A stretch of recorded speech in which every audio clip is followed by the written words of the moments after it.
The elevator opens on the 48th floor at 9:02 inches the morning. The man who steps out carries a briefcase that has seen better decades. The leather at the handle is worn pale. The brass clasp no longer catches the light. He wears a charcoal jacket, clean, pressed, but the cut is 3 seasons behind, and dark trousers that fit the way clothes fit a man who bought them when he still had reasons to dress for rooms like this. His name is Ethan Cole. He does not announce himself. He simply walks to the reception desk, sets the briefcase down beside his left foot, and waits. The receptionist, mid-20s, hair pulled back in a knot that communicates authority she has not yet earned, does not look up immediately. She finishes a sentence she is typing. Then she looks up. "Good morning. Do you have an appointment?" 9 o'clock, Ethan says. She types something. Waits. Types again. With whom? The board. She tilts her head a fraction of an inch. The way a person does when they are deciding whether to believe you, without saying they don't. "I'll let Miss Bennett's office know you're here." "Your name?" "Cole," she types. Nods slowly. The way receptionists nod when they are not entirely sure what they have just looked at on their screen. "Please take a seat, Mr. Cole. They're finishing up something inside. It shouldn't be long." He looks at the seating area. 4 chairs in pale gray upholstery. A glass table with a single orchid in a white ceramic pot. The orchid is artificial. He can tell because it is too perfect. Nothing real stays that perfect. He sits. Jodianling Sanfen. The floor hums with the quiet machinery of serious work. Glass walls run the length of the corridor. Inside the offices, people move. Someone carries a stack of folders. Someone else leans over a monitor with the posture of a person who has been sitting too long and no longer notices. A woman in a red blazer speaks into a phone held tight against her shoulder while both her hands work a keyboard. Ethan watches. On the far wall, a dashboard displays company metrics in real time. Revenue. Units. Engagement. The numbers pulse in clean white digits on a dark background. He watches the revenue figure for 30 seconds without moving. Something is wrong with it. Not catastrophically wrong. Not wrong in a way that would set off alarms or draw notice, but wrong in the way a clock is wrong when it loses 3 minutes a day quietly, consistently, and in a direction that serves someone. He looks away. Jodianling Wufen. A man in his 50s, the kind of build that used to be athletic, and is now just large walks past the seating area without glancing at it. He is talking to a younger man who is walking fast to keep up. The older man says something about a valuation floor. The younger man types on a tablet as he walks. They disappear through a door at the far end of the corridor. That was Dennis Hargrove, Executive Vice President of Strategic Partnerships. A man Ethan hired 8 years ago from a consultancy in Boston. At the time, Dennis had 2 things: a talent for reading rooms and an accent that made investors feel like they were dealing with old money. He still has both. The receptionist glances over at Ethan. He is sitting still, both hands resting on his knees, not checking anything, not looking impatient. Just sitting, the way a man sits when he has decided to observe rather than participate. She looks back at her screen. Jodianling Tsifen, a younger man assistant level, the kind of young professional who has confused busyness for competence, stops beside the seating area and does a half look at Ethan. "Are you the courier? The documents from Whitmore and Associates?" Ethan looks at him. "No," he says. The assistant blinks. "Sorry, my mistake." He leaves. Jodianling Bafen, the door to the main conference room, visible through 2 sets of glass, remains closed. The blinds inside are drawn. Shadows move behind frosted panels. Ethan reaches into the breast pocket of his jacket. He takes out a phone, not the latest model. A phone that is 2 years behind and shows its small scratches on the screen, a slight discoloration on the corner where the case has worn through. He writes one email. He does not look at what he types for long. His thumbs move with the quiet efficiency of a man who has made decisions on small screens for a long time. He sends it. He puts the phone away. Jodianling Jofen. He stands. The receptionist looks up again, this time with the careful attention of someone who senses something has shifted without knowing what. "Mr. Cole?" They're still. "I know," he says. He picks up his briefcase. He walks toward the conference room. not quickly, not with performance. Simply with the certainty of a man who has never needed a door to open for him, because he has always known where the doors are. He reaches the conference room. He opens it. He walks in. 3 years is a long time to be absent from something you built. Long enough that the furniture changes. Long enough that the art on the walls changes. The original Warhol print Ethan chose for the East Corridor was replaced with something abstract and expensive and meaningless. Long enough that the people change. Long enough that the people who remain forget what they owe. He had not planned to leave the way he did. His wife, Margaret, died on a Tuesday in November. A car accident on the I-95 corridor, in the rain, in the early evening when she was driving back from her mother's house. The investigation lasted 11 days. There was nothing to find. The road was slick. The other driver walked away. Margaret did not. Ethan sat in the hospital for 4 hours before the doctor found him. He had been in a meeting in Philadelphia. He had taken the first flight back. He arrived 37 minutes after she was gone. He did not go to the office the next day. He did not go the day after. He called James Whitmore, his general counsel, from the kitchen at 6 a.m. on a Thursday while his daughter slept upstairs. Lily was 4 years old. She did not understand what had happened yet. Not fully. She kept asking when Mama was coming back. Ethan could not answer that question. He could not run a company and answer that question at the same time. So he made a choice. He signed the papers. He handed operational control to the executive committee. He retained his equity, his founder status, his access technically, on paper, in a clause buried in Article 7 of the governance documents. He trusted them. That was the mistake. Not a naive mistake. He had known these people for years. He had built something real with them, or thought he had. But trust, like all things of value, requires maintenance. He had stopped maintaining. For 3 years, he watched from a distance. Quarterly reports, annual filings. He watched the numbers. He watched the trends. He watched the slow drift, too slow to call, alarming, too consistent to call accidental of a company that was being quietly shaped into something someone else could acquire cheaply. He watched, and he waited, and he gave them the chance to stop. They did not stop. In the conference room, on the 48th floor, at this exact moment, 6 executives sat around a table that Ethan had chosen from a furniture maker in Vermont. The wood was white oak. He remembered arguing with the interior designer about the grain. He had been right. The grain was beautiful. At the head of the table sat Claire Bennett, CEO. 36 years old.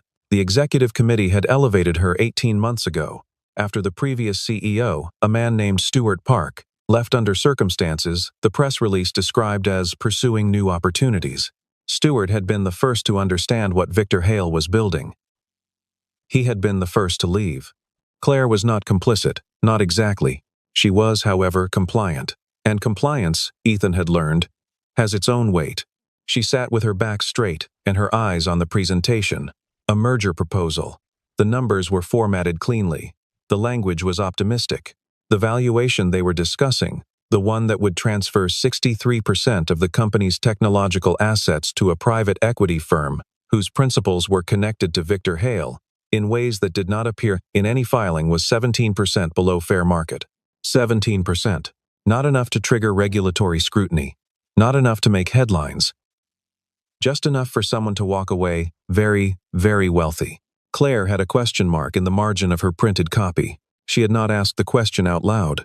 The door opened. No one grasps what is happening for about 4 seconds.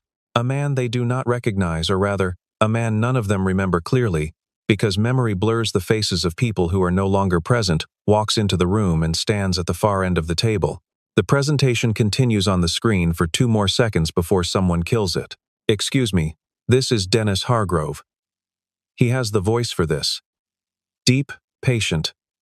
The voice of a man who has removed unwanted presences from rooms before. This is a closed session. If you'd like to speak with someone, reception can. Thank you, Dennis. Dennis stops. Something in the 2 words. Not the words themselves. The cadence. The economy. The absolute absence of apology. Ethan sets his briefcase on the table. He opens it. He takes out a single object and sets it gently on the white oak surface. A pen. It is a matte blue fountain pen. the kind that was fashionable in a particular decade, among a particular kind of optimistic entrepreneur. The ink is dry. The nib is slightly bent from years of use. It is not worth anything to anyone in this room, except to one person. Claire Bennett looks at the pen. Her expression does not change, but her breathing does. Just slightly. Just enough. She was present the day Ethan used that pen to sign the company's first major contract. She was 29. She was a junior analyst. She stood in the back of the room because there were not enough chairs. She remembers the pen. She looks at the man. She sees him now, truly sees him. The jaw is the same. The stillness is the same. The eyes gray-green, the kind of eyes that take in more than they give back, are exactly the same. "Ethan," she says. The room goes very quiet. Victor Hale is sitting to Claire's left. He is 51 years old, with the kind of physical fitness that is less about health and more about control. He wears his suits like armor. He looks at Ethan the way a chess player looks at a piece that has been moved in a way he did not anticipate. "Mr. Cole." Victor's voice is precise, measured. "This is unexpected. I think we all appreciate your—" "I came at 9, Ethan says. Victor pauses. "The meeting was scheduled for 9 o'clock. I was told to wait." He looks at his watch. A simple watch, analog face, leather band. "I waited 6 minutes. I find that sufficient notice." No one in the room fully understands what he means yet. Then the screens change. Every monitor in the room, the presentation display, the side panels, the status bar along the north wall flickers once, and then, "Founder access, restored E.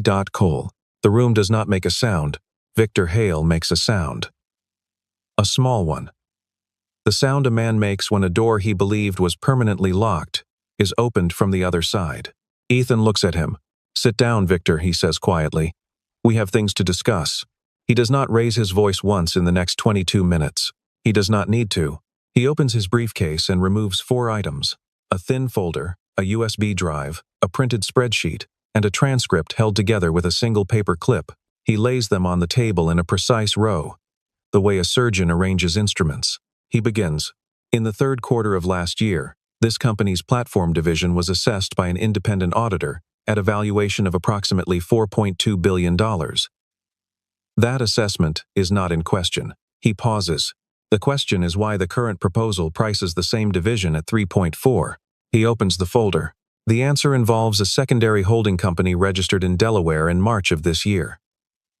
The principals of that holding company are not disclosed in the merger documents. They are, however, disclosed in a separate filing that was made in Luxembourg in April." He slides the folder to the center of the table. The name that appears in that Luxembourg filing as the beneficial owner of a 19% stake is a name that several of you will recognize. Victor Hale does not move. He is very good at not moving. Dennis Hargrove looks at the folder without touching it. 2 other executives, a man named Roger Ashby and a woman named Patricia Sue, exchange a look so brief it might have been imagined. Claire Bennett looks at Ethan. "Why didn't you come back sooner?" she asks. The question is genuine. It is the only genuine thing that has been said in this room in a long time. Ethan looks at her for a moment. Then, he looks at the table. "Because I thought the people I trusted would make the right choice," he says. "I gave them time. I gave them room." He is quiet for a moment. "I was wrong to wait." He reaches into his pocket and takes out his phone. He plays a recording. It is a phone call. The audio quality is clear, a professional-grade recording. The kind made deliberately, by someone with access to a secure line and a reason to document. The voice is Victor Hale's. Unmistakably, if the valuation holds above 3 to 6, we're exposed. Get Hargrove to push the legal team on the disclosure language.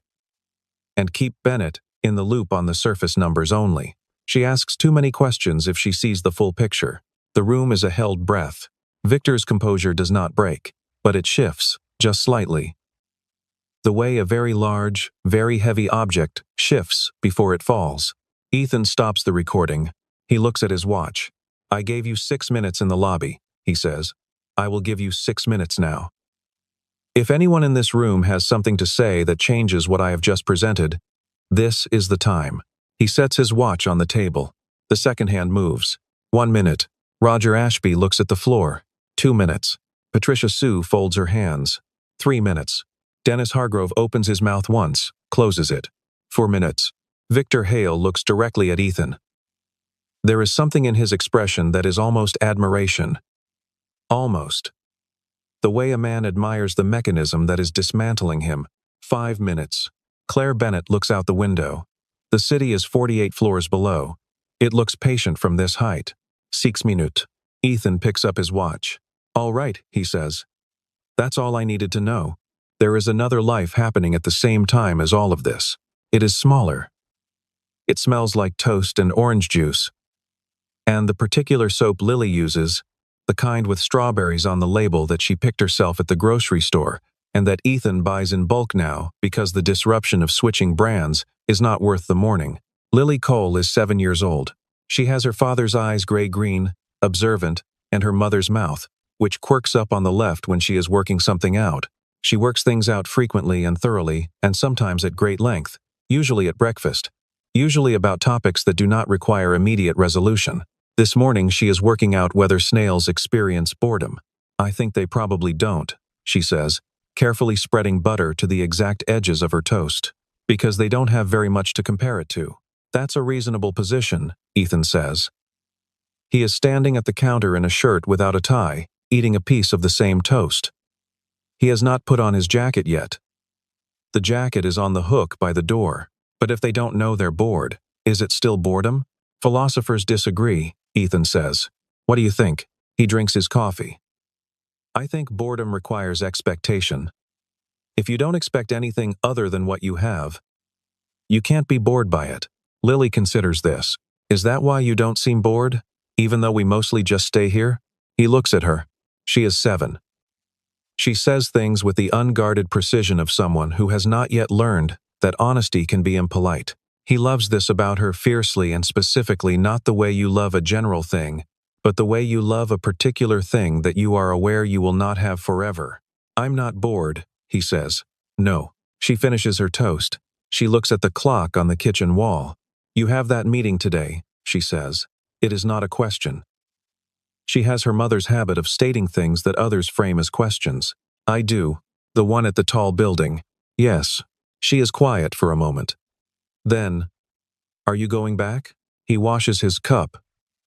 He sets it in the rack. He looks out the kitchen window at the yard, overgrown slightly on the left side where the old garden was, where Margaret planted lavender 3 springs before she died, and where the lavender still comes back every year without being asked to. I'm going to fix something, he says. That's different from going back. She accepts this.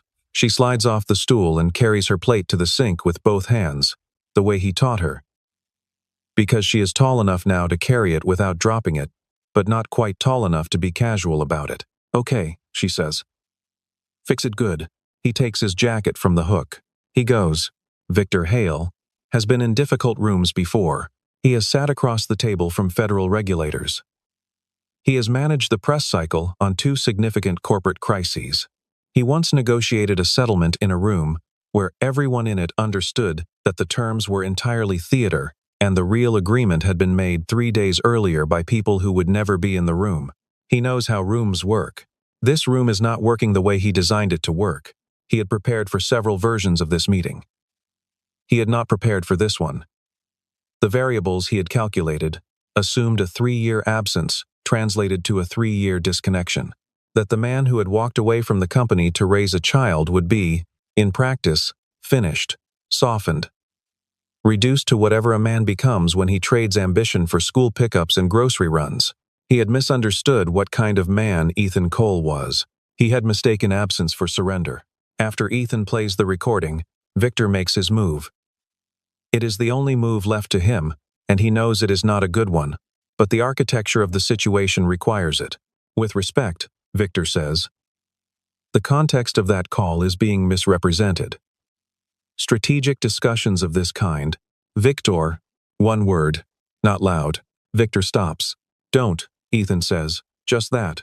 And something in the room, in the air of the room, in the particular quality of silence that follows that single syllable, makes Victor understand that the move he was about to make will not work.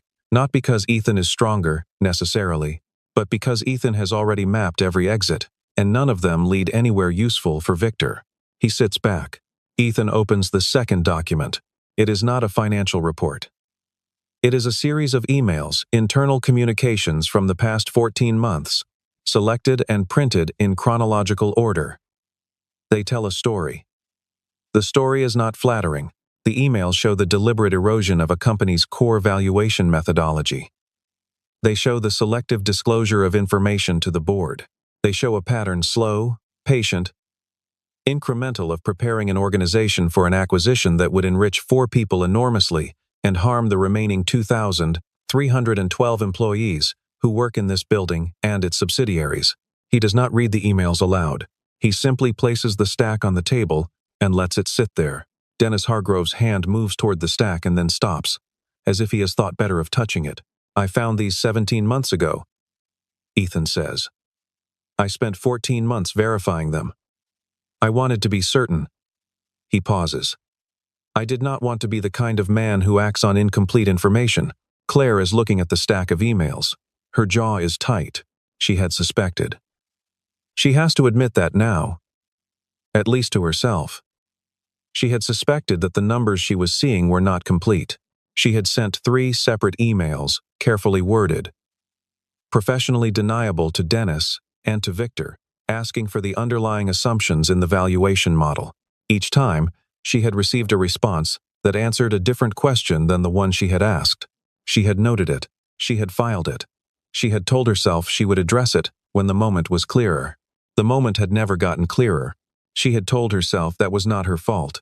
Looking at Ethan's face now, the patience of it, the specific restraint of a man who has been watching from a distance for 3 years, she wonders if she told herself too many convenient things.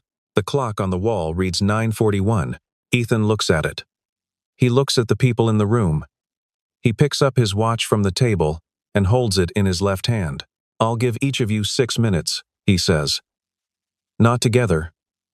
Separately. Starting now. Everyone looks at him. If you have information that materially changes what I have presented this morning, information that I do not have, that is truthful, that is documented, you have 6 minutes to tell me. He sets the watch on the table again. After that, I will proceed with what I know. Roger Ashby speaks first. He is 44, a man who joined the company 6 years ago from a private equity background, who has the slightly trapped look of someone who made a choice a long time ago that felt reasonable at the time and has been living inside the consequences ever since. I was told the valuation was being reviewed by external counsel, he says. I was told the Luxembourg structure was compliant. By whom? By Victor. Ethan nods. Did you verify that with external counsel directly? Ashby is quiet. No, he says finally. Okay. Patricia Sue does not wait to be invited. She is 53, the company's head of legal operations, and she has the posture of a woman who has spent 3 decades being the smartest person in rooms that refuse to acknowledge it. I want to say on record, she says, that I raised concerns about the disclosure language in the merger documents in February. I put those concerns in writing. Those emails were not responded to. I know, Ethan says. I have them. She blinks. Your concerns are noted, he says, and I believe they are genuine. Dennis Hargrove says nothing. He looks at the table for his full 6 minutes. At the end of it, he looks up. I knew, he says. I thought it was, I convinced myself it was. He stops.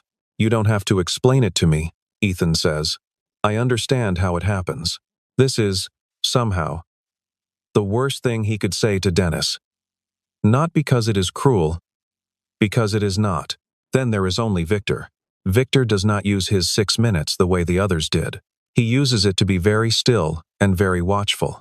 The way a man is still and watchful when he is calculating whether there is a remaining angle and concluding, slowly and with great difficulty, that there is not. When the 6 minutes end, Victor says, I'd like to speak to legal counsel before continuing this conversation. That is your right, Ethan says. The conversation is over. He picks up his watch. He puts it in his pocket. He reaches into his briefcase and takes out the final item. A single sheet of paper. He does not read it aloud. He signs it with the blue pen. The paper is not a termination notice. It is a resolution, a founder's directive, authorized under Article 7, Section 4 of the company's governance charter, a section that was written 8 years ago by a man who, even at his most optimistic, wanted there to be a mechanism for accountability that could not be easily overridden. He slides it to the center of the table. Board will convene at 11, he says. I'll expect the notifications to go out in the next 15 minutes. He looks at Claire. She is the only one he looks at directly. You'll chair it, he says. She does not look away. Yes, she says. There are no raised voices. There is no security team in tactical gear. No dramatic escort. No public spectacle in the lobby, where colleagues watch through glass as the powerful are reduced. Ethan did not want any of that. He never wanted that. What happens is quiet. At 9:53 a.m., the keycards belonging to Victor Hale, Dennis Hargrove, and Roger Ashby are deactivated. Not dramatically, the system sends no alert. Makes no announcement. The cards simply stop working. They will discover this when they try to return to their offices. At 9:54, 3 members of the company's legal team, who have been briefed in the past 48 hours, and have been waiting in a conference room on the 40th floor with coffee they have barely touched, take the elevator up. At 9:57, Victor Hale, Dennis Hargrove, and Roger Ashby are informed, quietly and in writing, of the terms under which they are separated from the company, effective immediately, pending review of the documentation compiled under the founder's directive. Victor says very little. He has good lawyers, and he knows it. He will say very little for a long time. He will say it to many lawyers in many rooms over the next 18 months. Dennis Hargrove says something. It is not memorable. Roger Ashby asks if he can get his jacket from his office. The legal team says yes, with escort. Patricia Sue remains. Her concerns, documented and genuine, are noted in the resolution. She will serve as interim head of compliance during the restructuring. The conference room empties except for Ethan and Claire. They sit at opposite ends of the white oak table. The city is behind Claire. The door is behind Ethan. Between them, the blue pen rests on the table. Claire speaks first. I should have pushed harder. Ethan is quiet. I knew something was wrong, she says. I didn't know the extent of it, but I knew. She looks at the table. I told myself that I needed more information before I acted, that I needed to be certain. She glances up. That's what Victor told me, every time I asked. That we need to be certain before we escalate. He was very good at that, Ethan says. He was. She pauses. I let him be. Ethan does not absolve her.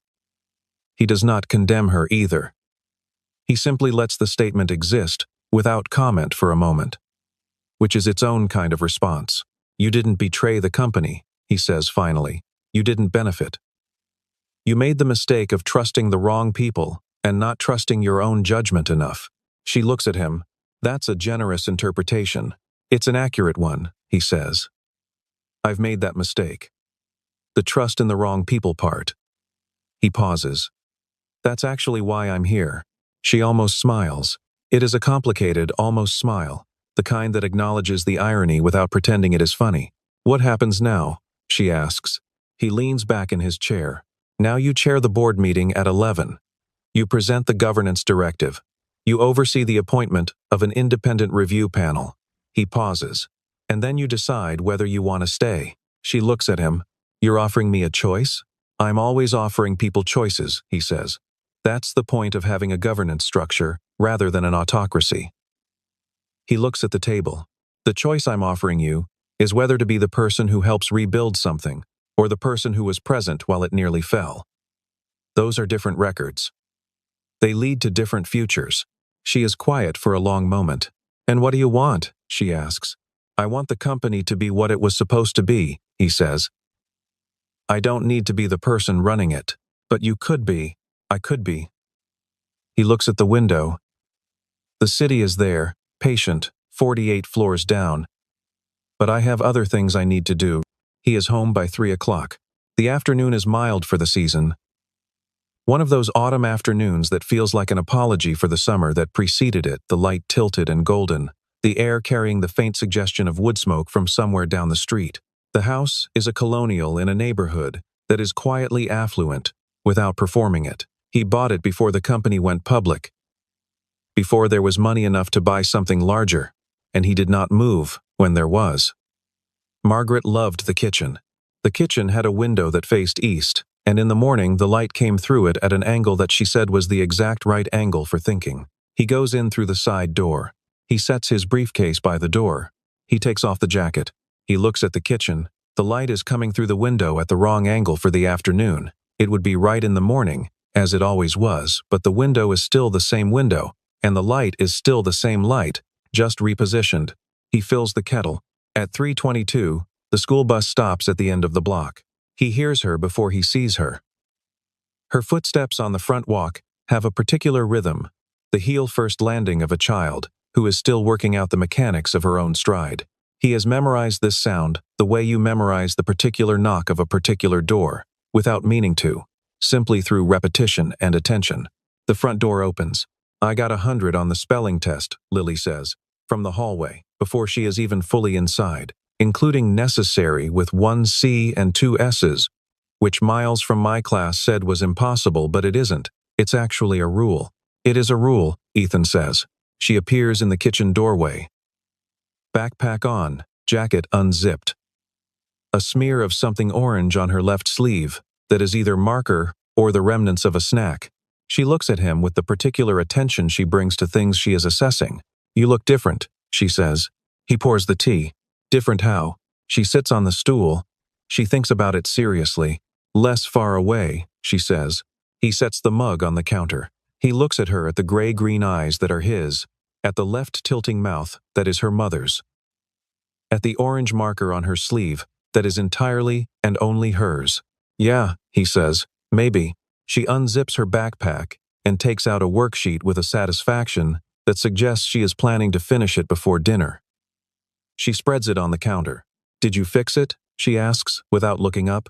"I started to," he says. "How long will it take?" He drinks his tea. "A while," he says. "But other people are doing the rest. I just had to make sure the right people were in the right places." "Like a puzzle?" "Like a puzzle." She writes something on the worksheet. She is left-handed, like Margaret, and she holds her pencil with the same rotated grip. "Baba used to say that," Lily says. Then she corrects herself, quietly, without drama. "Mom, I mean. She called it Baba when I was little." "I remember," Ethan says.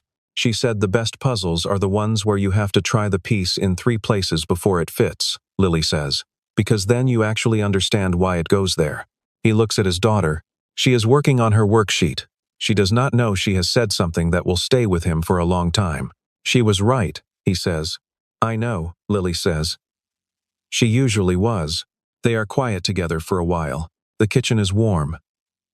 The light shifts as it does in October, angling lower, stretching the shadows on the floor. He makes something simple for dinner, pasta, salad, the kind of meal that requires no ceremony and tastes, in its straightforwardness, like something close to peace.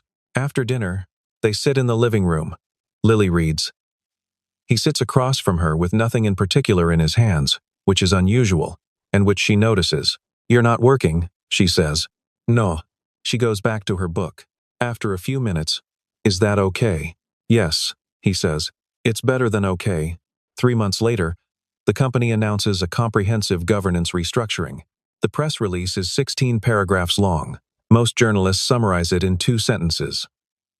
A major technology firm has overhauled its leadership structure following an internal review, and its founder has resumed an advisory role. The 2 sentences are accurate as far as they go. They do not go very far. What the 2 sentences do not mention. They do not mention the independent review panel that examined 18 months of financial decisions and produced a report that will be referenced in academic case studies for the next decade. They do not mention the new internal reporting system accessible to every employee at every level, encrypted, routed to the board's independent oversight committee that went live 6 weeks after the governance directive was signed. They do not mention the 11 employees who used that system in its first month to report concerns about practices in their divisions, all of which were investigated, 4 of which resulted in corrective action. They do not mention Claire Bennett, who is now, properly and without qualification, the CEO of the company. Not an acting CEO, not a provisional CEO, not a CEO who chairs meetings while the real decisions are made in other rooms by other people. She has made, in 3 months, 14 decisions that are visibly her own. Some of them are good. One of them is probably a mistake that will become apparent in the next quarter. She has been told about the probable mistake by 2 members of her newly restructured leadership team. And she has listened. And she is watching the relevant metrics carefully. This is what good leadership looks like. It is not the absence of error. It is the presence of accountability. Ethan reviews the quarterly data on a Tuesday morning in his home office, which is also the room with the east-facing window. He does not interfere. He reads. He notes. He sends, occasionally, an email short, pointed, specific to the Independent Oversight Committee. When he sees something that warrants attention, he is not invisible. He is not running things. He is watching the way you watch something you care about. Carefully, from an appropriate distance, with the discipline not to step in when stepping in is not required. His formal title is Founder and Senior Oversight Advisor. He keeps his old phone. On the 4th Saturday of November, 3 years and 13 days after Margaret died, he takes Lily downtown. It is a Saturday, so the business district is quieter than usual. The towers stand in their rectangular rows, patient and indifferent to the day of the week. The light is good, cold and clear, the particular clarity that comes with November air that has been cleaned by 2 days of rain. He parks the car on a side street. They walk. Lily has her hands in her coat pockets, and her chin slightly raised in the way she walks when she is taking things in seriously. She has Margaret's walk, too, that long, considered stride. They come to the building, 48 floors of glass and steel, and the particular geometry of serious ambition. He has not been inside since the day of the resolution. He has driven past it. On certain routes, you cannot avoid it. But he has not been in. They stand on the sidewalk. Lily looks up. She looks for a long time. The way she looks at things she is considering from several angles. Is this yours? She asks. He looks at the building. He looks at it honestly, the way you look at something that is part of your history and your making but that has grown, in its growing. Beyond the dimensions of what you put into it. It has 2,312 employees now. It has a cafeteria on the 12th floor that serves lunch to 140 people on any given Tuesday. It has a server room in the basement that processes, he checked the number 2 days ago, 4.7 million transactions a day. None of those things existed before he started it. None of those things are his, now, in any practical sense. In the only sense that matters. No, he says. This is something I built. And left for people who know what to do with it. Lily considers this. Like how you fixed the loose board on the back porch but Grandpa actually made the deck. He looks at her. Exactly like that, he says. She nods. The logic satisfies her. She looks at the building for another moment. Is the lady in charge of it now, Claire? Yes. Is she good? He thinks about it honestly. She's getting there, he says. She's learning the right things. He pauses. She'll be good. Lily accepts this with the particular trust she extends to his assessments of people, which she has learned to consider reliable. Okay, she says. She takes her hands out of her pockets and looks at the sky, pale blue, the exact shade of late November, that shade that is almost gray but isn't. Then she looks at him. Can we get hot chocolate? She asks. Yes, he says. She takes his hand. The way she has done since she was small enough that he had to angle his arm down to reach her, and now she is tall enough that she reaches for it at a different angle, but she still reaches. They walk. The building stays where it is behind them. Patient, doing what buildings do, standing in the particular relationship to the sky that it was designed for, containing the particular work that it was built to contain, serving the particular purpose that, with some effort and some cost, and some time it has been returned to.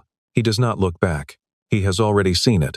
What he watches now is his daughter beside him, matching his stride, talking about hot chocolate with the same specificity she brings to all questions of preference, whether they should go to the place on Cortlandt Street with the Venezuelan cacao, or the newer one on 3rd that has the cinnamon on top. She is making a serious case for the cinnamon. He listens. The city moves around them. The November air is cold and clean and exact. This is the life he chose. Not instead of the other one. Not in defeat of it. Not in retreat. He chose it the way you choose the thing that matters most, when you finally stop confusing the things that merely matter most right now. He chose it. and he is choosing it. And the difference between those two tenses is the whole of what the last 3 years have been. Lily makes her final argument for the cinnamon establishment. And also, she says, it's closer. Which means we get there faster. Which means we drink it while it's hotter. Which is the whole point of hot chocolate in the first place. He squeezes her hand. That's a strong argument, he says. I know, she says. They turn left on 3rd. The building on the 48th floor continues without them, as it should. The metrics move. The decisions are made. The cafeteria serves 140 lunches on Tuesdays. The reporting system receives its reports. The independent committee reads them. Somewhere on the 23rd floor, Claire Bennett is in a meeting that is her own meeting, running it the way she runs meetings now directly, without managed disclosure, without the careful architecture of controlled information. It is also the only way. And on a sidewalk in November, 2 people walk toward hot chocolate and the warmth that is waiting inside a door that is not yet open but will be, in a few minutes, when they arrive. That is enough. It is more than enough. It is, in fact, the whole point.